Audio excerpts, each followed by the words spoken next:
Meus irmãos, a paz do Senhor. Amém. Abra comigo a sua Bíblia em Atos dos Apóstolos. Atos dos Apóstolos, capítulo de número 9. Pode se assentar. Graças a Deus, ó Pai, Tu és fiel. Atos dos Apóstolos, capítulo de número 9, versículo de número 11.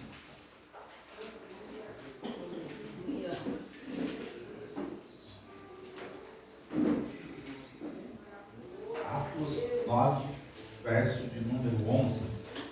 Vamos seguir o tema e falar sobre oração. Todos acharam? Amém? Diz assim: E disse-lhe o Senhor: Levanta-te e vai à rua chamada direita, e pergunta na casa de Judas por um homem de Tarso chamado Saulo, pois eis que ele está orando. Irmãos, esse é o primeiro relato bíblico de Paulo orando. E o apóstolo Paulo, ele cresceu aos pés de Gamaliel. Talvez na época o maior professor de teologia. Não havia homem como Gamaliel para ensinar. E Paulo cresceu sentado aos pés dele. Paulo seguiu com zelo a lei judaica, as tradições. Ele tinha dedicação naquilo. Quando ele cresce, ele se torna fariseu. E sendo fariseu, perseguiu a igreja. Porque na cabeça do fariseu, o cristianismo era uma afronta à teologia até então vigente. Porque na mente de um fariseu era impossível que Deus tivesse filhos. Era impossível haver a possibilidade de uma trindade. Para eles, a nossa religião era herege. Era não, ainda é na mente deles. E por isso Paulo perseguia, porque ele amava a antiga religião. Paulo, crendo que estava prestando um serviço a Deus, ele prendeu a muitos irmãos, castigou a outros tantos, forçou muitos a blasfemarem, e quando tinha voto, ele votava para que alguns irmãos fossem mortos. Participou da morte do Estevão, o primeiro mártir da igreja, onde ele guardou as vestes daqueles que o apedrejavam. Aí Paulo ouve que em Damasco o crescimento da igreja era exponencial. A igreja de Damasco crescia, florescia, o cristianismo começava a dar frutos lá. Era uma igreja viva, uma igreja pujante.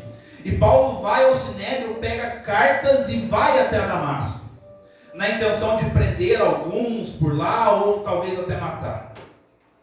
Só que no caminho Cristo vai ao encontro dele. Quando Cristo vai ao encontro dele, ele derruba Paulo da cela e diz: Saulo, Saulo, por que me persegues? Nesse momento Paulo está vencido. O grande perseguidor da igreja está no chão, de joelhos, reconhecendo o senhorio de Cristo. O homem a quem julgava Cristo como a maior blasfêmia de todas, está no chão de joelhos perguntando: quem és tu, Senhor? Isso nos traz algumas coisas. A primeira é que toda vez que uma luta se levanta contra a igreja, ela se levanta contra Cristo. Jesus ama e protege a sua igreja. Sempre. Ele sempre vai cuidar para que a sua noiva chegue ao destino que ela deve chegar. Qualquer um que tente impedir aquilo que Cristo planejou para a sua igreja, pelo próprio Cristo será impedido. Não há quem possa impedir o avanço da igreja. Não há quem possa impedir que a igreja alcance aquilo que Cristo determinou por ela. Por quê? Porque é o próprio Cristo cuidando de tudo isso. Se levante quem quiser, todos cairão, como de fato caíram durante os 2000 anos de igreja na terra.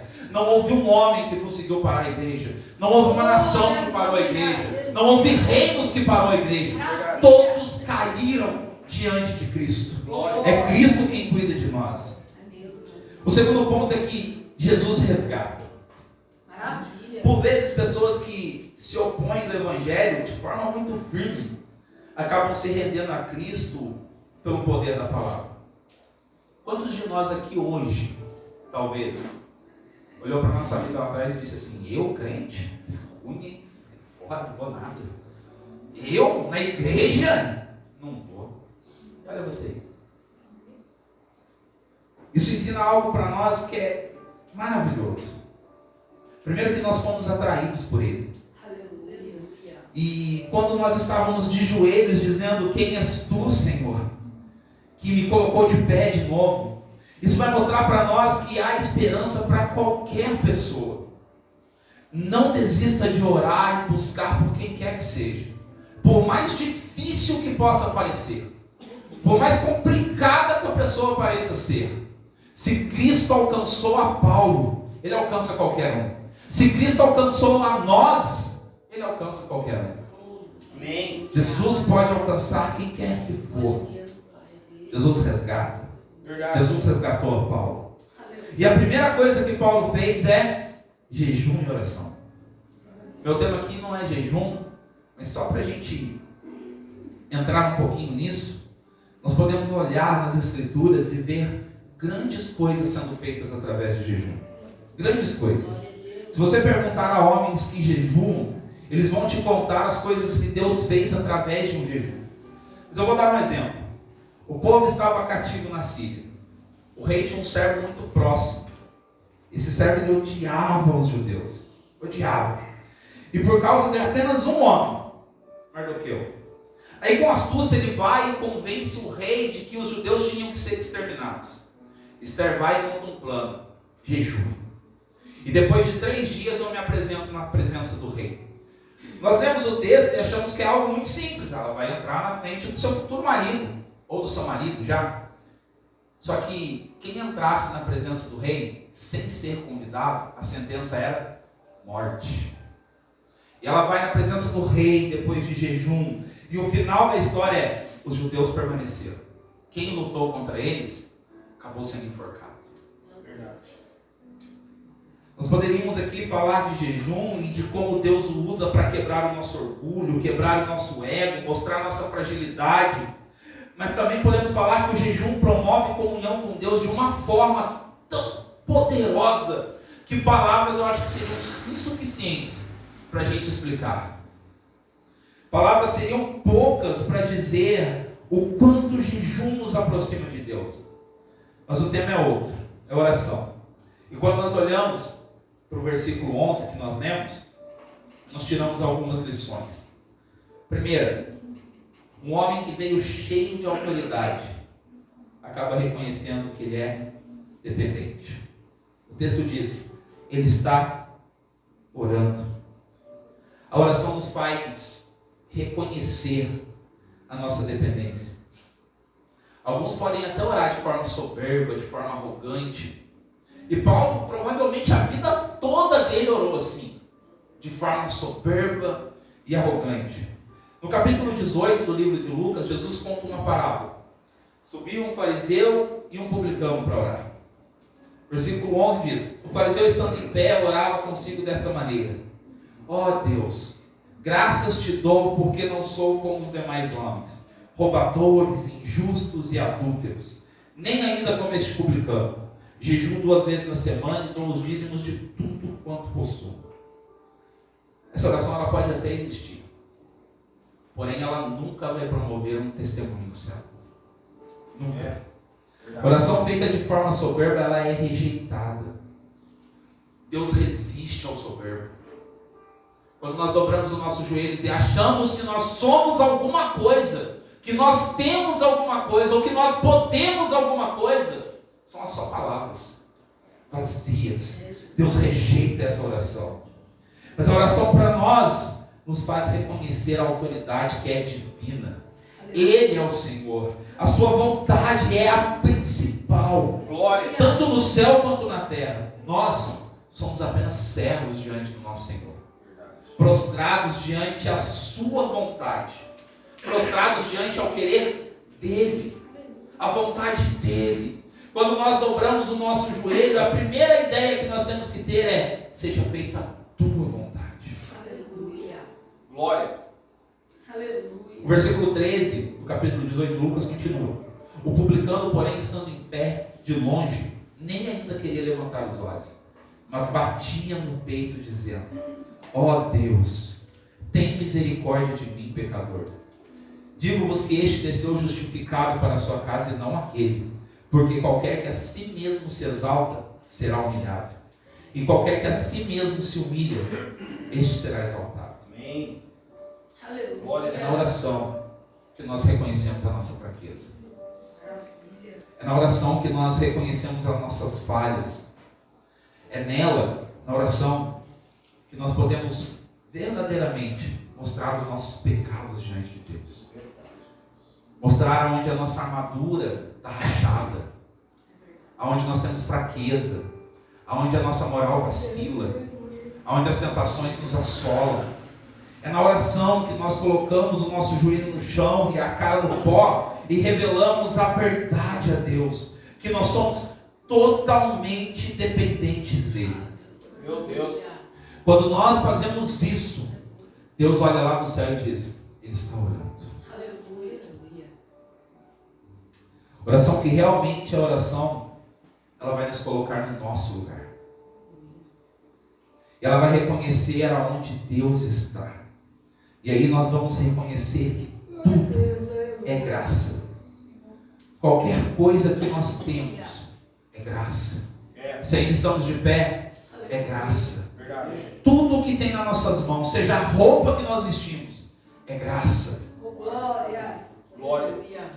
E fica uma pergunta: será que durante a nossa oração há um testemunho no céu dizendo: ele está orando?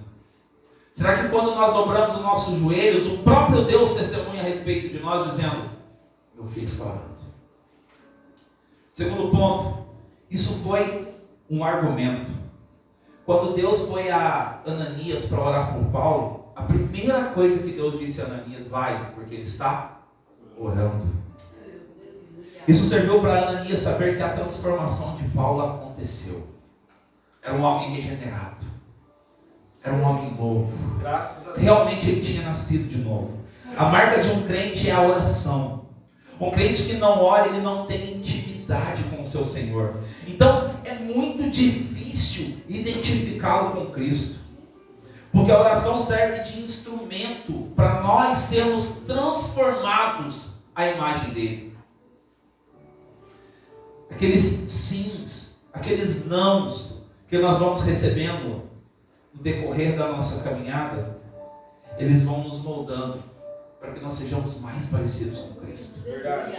Toda vez que Deus te dá uma resposta de oração, seja ela um sim, seja ela um não, seja ela um extremo silêncio, Deus está te moldando para você ser mais parecido com Cristo Jesus. Glória. Um crente que ora, ele tem o seu caráter transformado. É notório, irmãos. Verdade. O crente que ora, ele é paciente. O crente que ora, ele é longânimo. O crente que ora, o caráter dele é mexido. É fácil notar quando alguém saiu do campo da oração. A pessoa se torna arrogante, presunçosa, cheia de si mesmo. Mas o crente que ora, ele se esvazia diante de Deus. Aleluia. Há nele algo que inspira confiança. Há nele. Homens de Deus são marcados pelo doce perfume da oração. Glória. Tem cheiro de Cristo. Tem cheiro do céu. E o próprio Deus é quem testemunha sobre ele. Ele está orando. Glória a Deus. Eu acredito que deve ser maravilhoso aos olhos de Deus ver os seus filhos dependerem dele. Porque nós, como pais, como é gostoso se nossos filhos pedirem algo para nós, a gente poder oferecer. Ou poder ensinar dizendo: não, agora não. Deve ser maravilhoso isso. Se é para nós, o quanto é para Deus saber que o filho está reconhecendo que é totalmente dependente do pai. Dá para imaginar Deus se levantando do trono, dizendo aos anjos: olha, meu filho está orando. Meu Deus. Ele está orando. Toda vez que nós dobramos o nosso joelho, nós temos um encontro direto com Deus. Às vezes nós ficamos meio nervosos por termos um encontro com alguma autoridade, com alguém que tem algum cargo muito alto, por alguém que tem algum tipo de domínio. Mas toda noite, toda manhã, toda tarde, toda madrugada, que você dobra o seu joelho, você tem um encontro com o Rei dos Reis. Maravilha. Não há autoridade maior nessa terra. Não há autoridade maior no céu. Ele governa todas as coisas e todos os homens. A Bíblia diz que Ele dobra o coração dos reis segundo a sua vontade. Ele guia os homens segundo o seu prazer e o seu conselho. É com Ele que você tem um encontro quando você dobra os joelhos. E é o próprio Deus que dá testemunho no céu sobre a sua vida, dizendo: Ele está orando. Glória, aleluia. Terceiro, é o começo de uma promessa, mas também é o cumprimento de uma promessa. Aleluia. Quando Paulo se propôs a orar, Deus revelou para ele que alguém iria orar por ele. Deus já havia mostrado que ele seria curado, pois quando Cristo derrubou, ele ficou cego. Mas através da oração, Deus revelou: olha, vai aparecer um homem, orar por você e você será curado. Meu Deus. Amados, ninguém pode alcançar as promessas de Deus sem oração. São elas que dão início. Imagine que Deus tem bênçãos para derramar em sua vida, e elas só serão derramadas através da oração. Porque quem não se derrama na oração, é muito difícil ver essas pessoas viverem as promessas que Deus tem para entregar. Não é que as orações mudam ou façam Deus mudar, mas porque Deus determinou que as bênçãos só seriam entregues através da oração. Foi a vontade dele de fazer com que seja dessa forma. E aí, quem não ora, experimenta pouco do que Deus tem para ele. E é por isso que eu vejo muita diferença. Eu vejo uns indo longe na caminhada cristã. Tem uns que parece que voam nas asas do Espírito. Tem uns que parece que a caminhada cristã para ele é simples, é fácil, o fardo é leve. Tem outros que vivem capengando, parece que é um peso a vida cristã. E aí, quando nós vamos mais a fundo na diferença, nós temos uma coisa: oração. Glória. O crente que ora, ele arranca o fardo de si e diz para Cristo: é pesado, Senhor. O crente que ora, ele olha para Deus e diz: Senhor, eu não consigo. Deus, eu sou fraco. E ouve do céu uma voz dizendo: mas o meu poder se aperfeiçoa na sua fraqueza. Amém, ô glória. O crente que ora, ele pode ver o mar fechado, mas quando ele vai para a oração, Deus diz para ele: apenas caminhe, porque eu vou fazer grande coisa no meio de vocês. Aleluia. Quando nós nos rendemos à oração, nós vivemos promessas do alto. E é por isso que alguns veem milagres acontecendo na sua vida e outros não. Se nós quisermos viver mais de Deus, tem apenas um segredo: dobrar o joelho.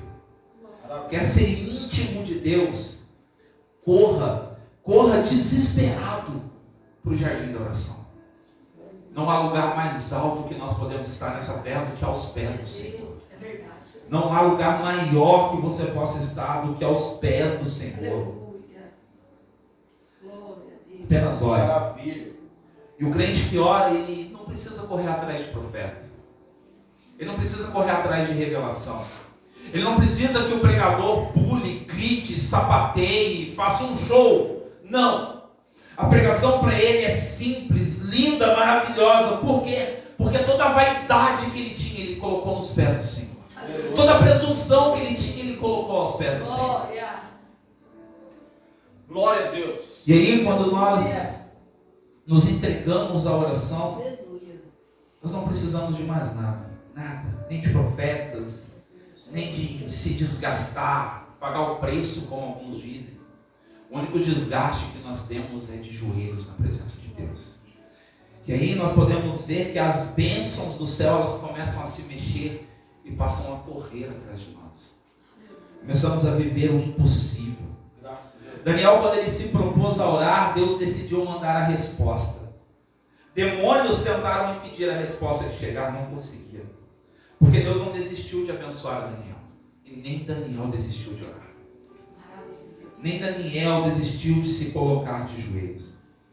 Nós devemos apenas orar. Eu anotei aqui um exemplo. O evangelista Miller, se não me falha a memória, século XIX, ele abriu um orfanato com milhares de crianças. Não tinha patrocínio, não tinha nada.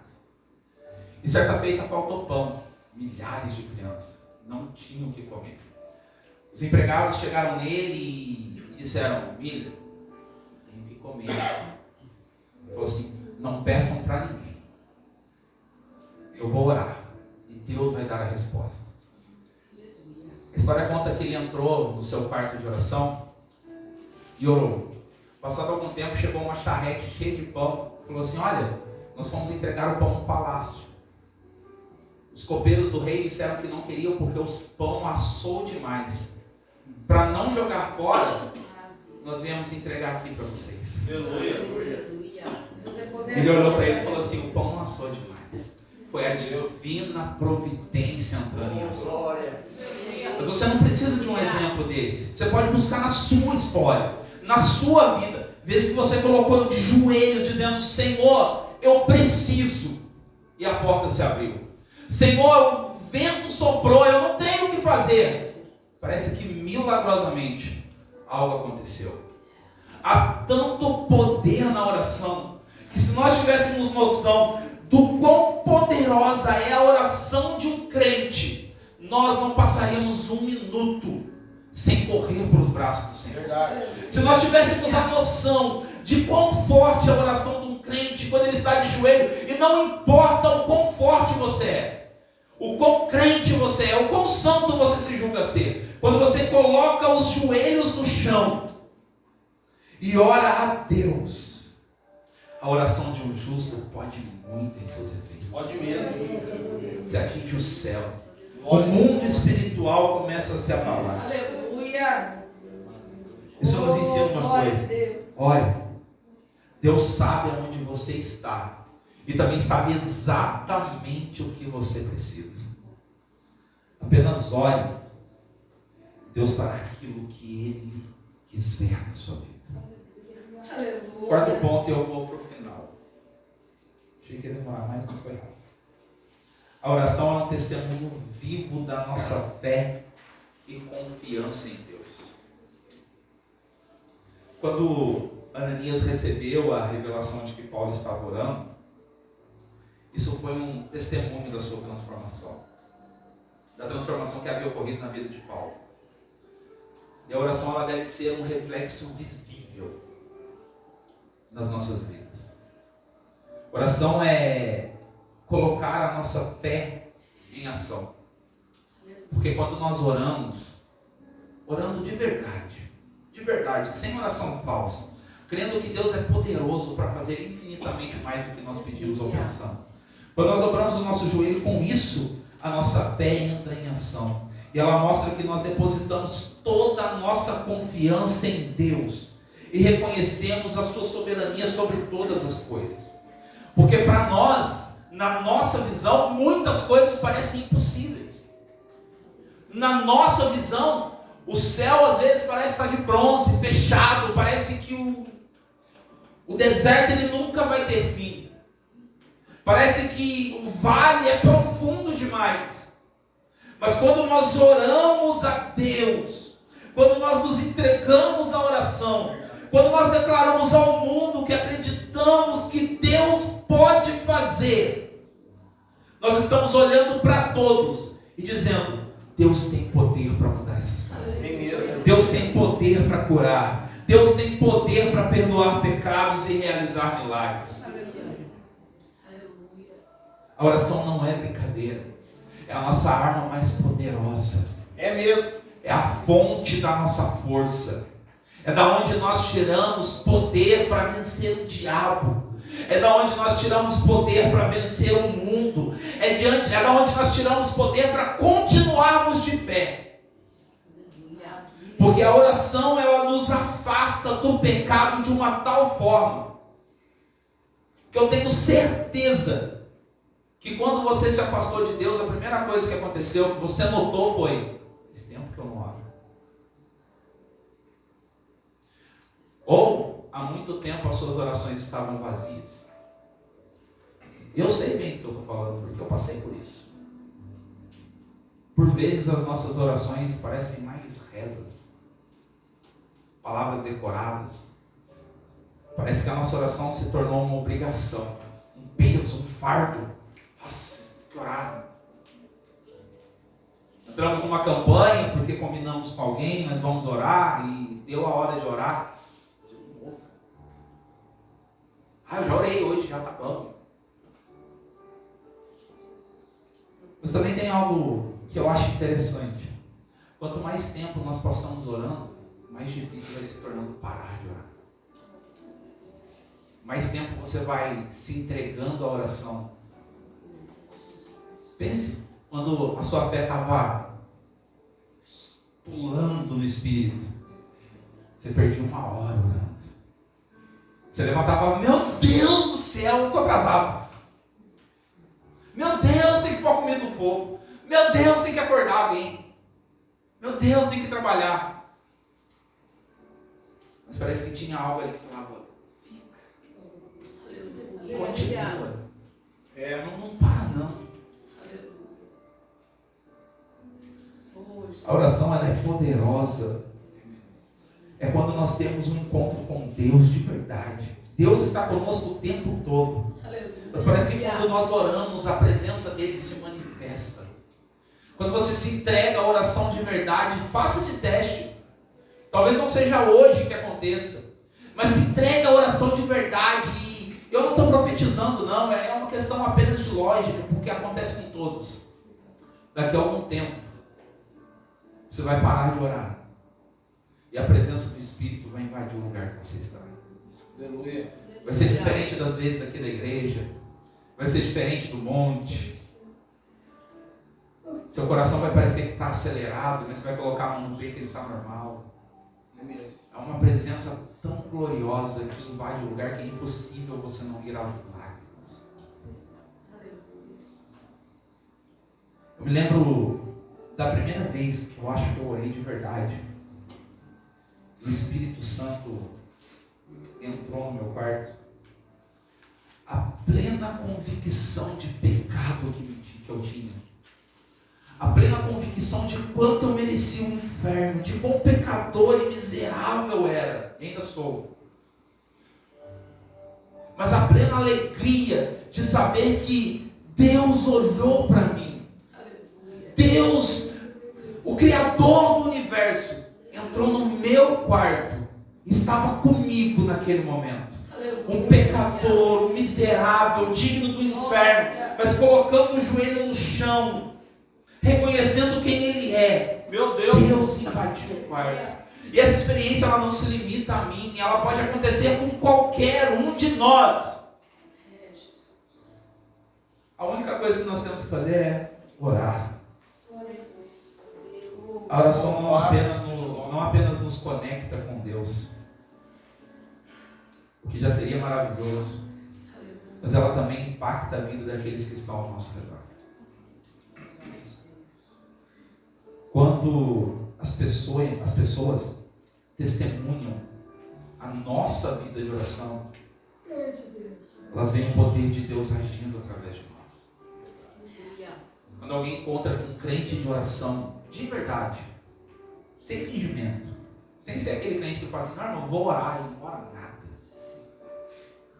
Eu sei que você já fez isso. Eu já fiz bastante. Aí eu adotei uma técnica. Pediu para orar, eu vou achar um canto para orar na hora. Mas quando alguém encontra com alguém que tem uma vida de oração, elas veem o poder de Deus agindo. E sabe o que é lindo? Elas são encorajadas a buscar o mesmo relacionamento que você tem com Deus. Maravilha. Talvez você ainda não alcançou toda a sua casa, porque as pessoas não te veem orando. Eu adotei uma coisa na minha casa, e pode brigar comigo à vontade.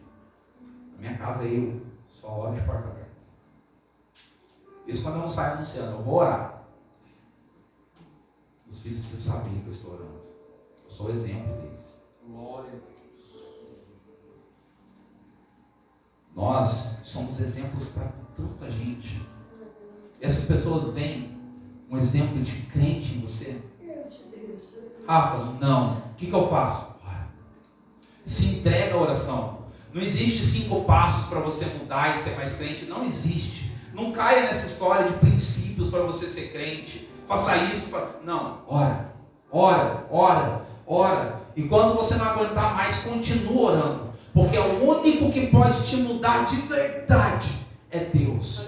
O único que pode transformar a sua vida de verdade é Deus. Como? Te dando profunda compreensão do quão pecador, miserável e dependente dele você é. E aí, de verdade, você vai dizer assim: quem sou eu? Quem sou eu? E aí vem o princípio da humildade. Glória. Porque nós entendemos, não sou nada. Portanto, que a nossa oração seja um testemunho vivo da nossa fé e confiança em Deus. Que ela seja uma demonstração visível do poder transformador de Cristo em nossas vidas. É mesmo. E que assim como Paulo, nós sejamos marcados pela oração. Que possa haver um testemunho no céu a respeito de nós. Ele está orando. Porque no final, a intimidade com Deus não depende do tanto que você conhece a Ele. Não depende do quanto de teologia você tem. Depende. Porque eu já vi muito crente que mal sabia ler João 3,16, mas tão cheio de Deus, mas tão poderoso em Deus.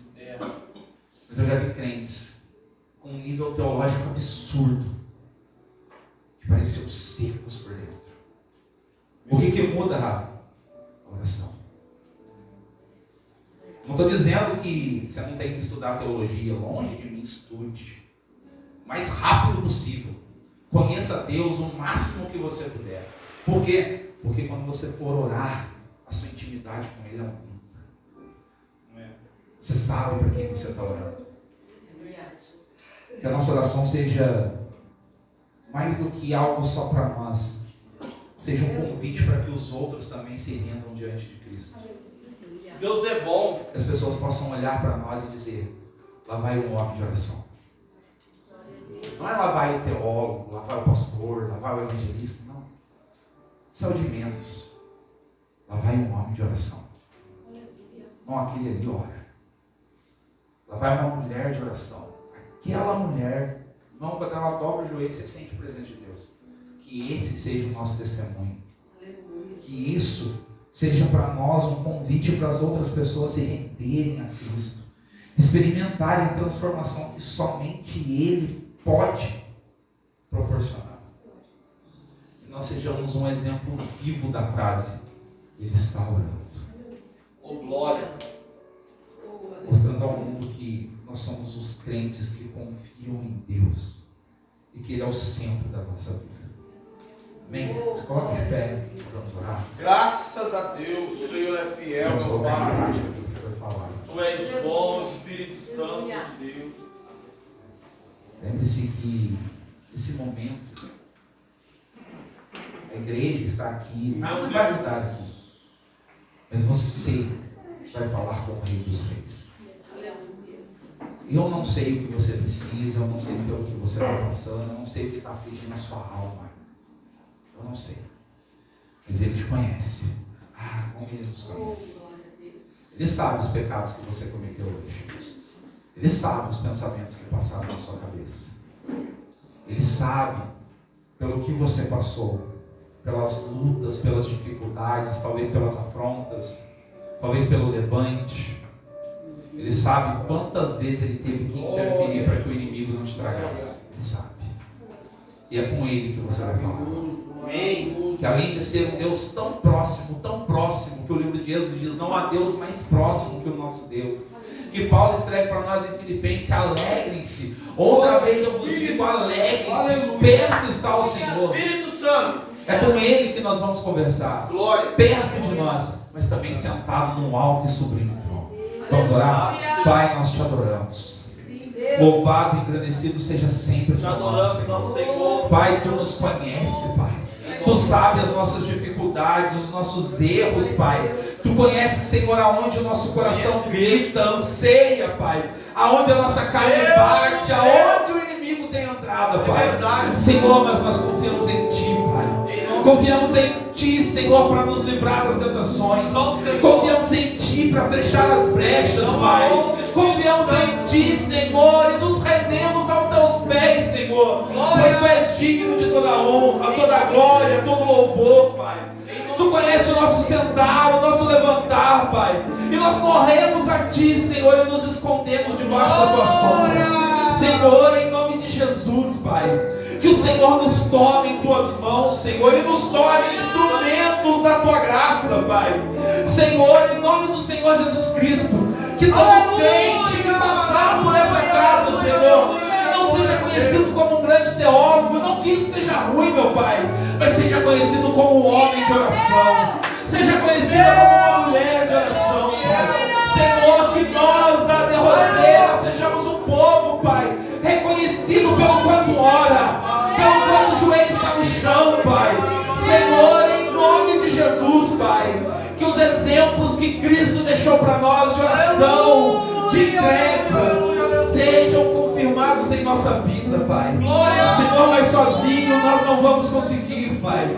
A nossa carne anseia pelo mundo, mas nós nos rendemos a Ti, Senhor, confiantes, Pai, que o Senhor, que somente o Senhor, Pai, pode nos fortalecer. Meu Deus, nos fortalece nas nossas fraquezas, Pai, nos fortalece dos nossos medos, das nossas aflições, Pai. Senhor, quando o mundo se levantar, Pai, que o nosso joelho possa estar dobrado diante de Ti. Quando o inferno se levantar, Senhor, que nós estejamos prostrados diante de Ti, Pai. E assim como disse o salmista, Senhor, que nós estejamos protegidos na Tua sombra, cercados pela Tua mão, Pai. Senhor, inabaláveis, Senhor, como os montes de Sião, fortes e constantes, Pai, na Tua presença. Meu Deus, em nome do Senhor Jesus Cristo, Pai, nós nos rendemos a Ti, Senhor. Pelo poder do nome de Jesus esteja conosco, Pai. Que o restante da nossa semana, Pai, seja marcado pela oração, Pai. E Senhor, se algum de nós fugir da oração, em nome de Jesus, nos arrasta para o deserto, Pai. Nos leva, Senhor, para os vales da vida. Nos aperta, nos molda como o Senhor faz com o vaso. Por mais que doa em nós, Senhor, mas não deixa que nós nos afastemos do doce jardim da oração, Pai. Meu Deus, em nome de Jesus, nos leva até lá sempre, Pai. Obrigado, Senhor. Nos leva até a Ti sempre, Senhor. Senhor, que a nossa vida seja marcada, Pai, por estar prostrado diante de Ti. Meu Deus. Não há lugar melhor, Pai. Não mesmo. Senhor, em nome de Jesus, nos marca. Verdade. Nos marca, Pai, com esse perfume, Senhor. Que haja em nós cheiro de Cristo, Pai. Que sejamos reconhecidos, Pai, pelo perfume da oração. Que nós sejamos reconhecidos por sermos semelhantes ao nosso Senhor. Que nós sejamos reconhecidos, Pai, porque a Tua graça opera através de nós, Senhor. Pai, em nome do Senhor Jesus Cristo, esteja conosco, Pai. Em cada momento da nossa vida, esteja conosco. Para a honra e glória do Senhor Jesus. É que nós oramos, Senhor. Em nome de Jesus. Aleluia. Amém. Amém. Glória a Jesus, eu agradeço a oportunidade. Glória.